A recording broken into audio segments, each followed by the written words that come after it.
La conquête spatiale, pour vous, c'est une priorité. Alors, si j'ai bien compris, vous avez pour projet de coloniser Mars et la Lune. Est-ce que c'est sérieux, Jacques Cheminade? J'aime pas beaucoup le mot colonisation, je préfère le mot exploration. Alors, pourquoi je pense qu'il faut amener ça dans une présidentielle? Parce qu'il faut une utopie positive dans une présidentielle. C'est une vision, c'est un projet. L'économiste Fitoussi, il a dit lui-même, on est trop dans le calcul et pas assez dans la vision et le projet. Le calcul, c'est le Parlement, le calcul, c'est les comptables, ils doivent le faire, ils sont nécessaires, mais c'est pas le rôle d'un président. Le président ne doit pas se mêler de tout. Il doit donner l'impulsion et un projet. Alors, l'espace, ce qu'on oublie, moi je viens des années Gagarine et des années Kennedy. Si on pense à ce qui s'est passé comme politique de l'espace, à la pression qui a été mise par le projet lui-même, on a dû miniaturiser, on a dû découvrir, on a dû opérer en vitesse quasi réelle. Et on a fait des ordinateurs, on a fait les portables, on a fait ce qui nous permet d'être ici autour de cette table, on a fait tout ça parce qu'il y avait une pression physique d'un projet à faire. L'informatique ne s'est pas donné naissance à elle-même. Elle s'est donnée naissance parce qu'il y avait ce projet. L'informatique, l'électronique, les matériaux, toute la chimie et la métallurgie, surtout des matériaux en apesanteur, tout ça, ça vient, le cœur artificiel vient de l'espace. Parce qu'en fait, le but, c'est quand même, au bout du compte, qu'il y ait des habitants, des terriens sur la Lune et sur Mars. C'est pas tout à fait ça. Enfin, c'est un peu ça, quand même. C'est d'aller y voir là où ça existe. Et de savoir qu'on doit passer par des conditions très difficiles pour aller voir. L'être humain aime aller voir là où il existe quelque chose. Actuellement, il y a un article très bon dans Pour la Science, Objectif Mars, faire escale sur des astéroïdes. Alors moi, je trouve stupide de faire escale sur des astéroïdes. Hein. Il faut être plus sérieux. Donc, il faut voir si on doit faire un voyage vers la Lune, c'est plus simple. On a des moteurs chimiques 3 jours, on peut faire des moteurs ioniques alimentés par éventuellement la fission nucléaire. Ça marche. Pour la Lune, c'est pas très compliqué. On peut faire cet observatoire, on peut industrialiser. Mais il faut que ça rapporte. Aujourd'hui, on dit toujours ça rapporte pour l'avenir. Qu'est-ce qu'il y a sur la Lune? Cette possibilité d'observer et de voir plus loin, de voir au-delà de notre galaxie et notre galaxie.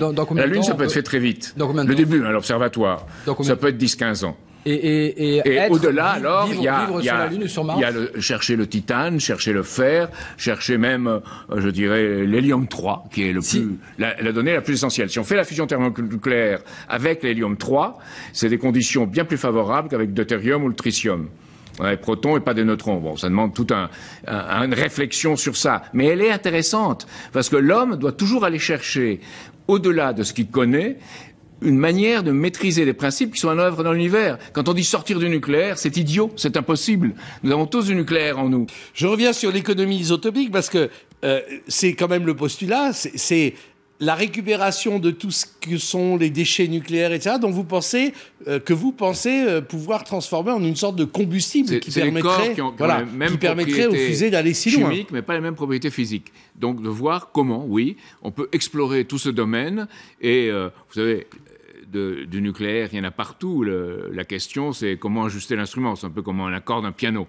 Donc il faut voir comment la science peut amener l'être humain à exploiter les principes physiques de l'univers sous forme de technologie. Alors c'est là ce qu'on pose toujours la question. Moi je dis, des formes de technologie où on peut produire davantage avec moins d'êtres humains, moins de surface et moins de matériel amené. Alors ça veut dire, évidemment, la densité. Et cette fameuse idée de densité que pratiquement on n'enseigne plus en classe et que Marie Curie essayait d'enseigner à ses élèves comme une des premières notions.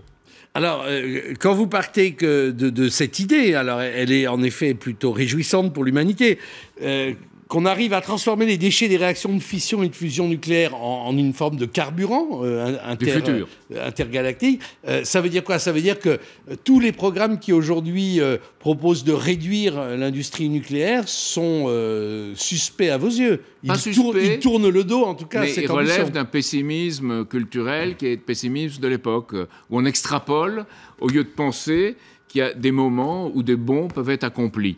Alors, c'est des bons dans la science, et on ne sait jamais s'ils seront accomplis. Mais il faut créer les conditions et l'environnement dans lesquels ils pourront l'être. D'où toute la politique d'éducation. Oui, mais la propulsion thermonucléaire des fusées qui, d'après vous, permettrait de réduire le temps de voyage entre la Terre et Mars, c'est même plus du long, c'est du très très long terme. Ça. 2 générations. 2 générations. 2 générations, oui. C'est ce que dit Jean Robieux, qui est celui qui a découvert la fusion par laser, que c'était possible, que personne ne voulait financer, et le général de Gaulle lui-même a dû prendre la décision de l'aider. Et après, un seul je crois, une seule personne qui sortait des normes l'a compris en France, c'est Hubert Curien. Les hommes sont déjà allés sur la Lune. Oui. Le projet américain Oui. qui a Hélas, abouti. Non, il n'a pas abouti parce qu'il n'a pas continué. Il a abouti à un petit pas sur la Lune, un grand pas pour l'humanité. Vous Oui, vous souvenez de cette expression?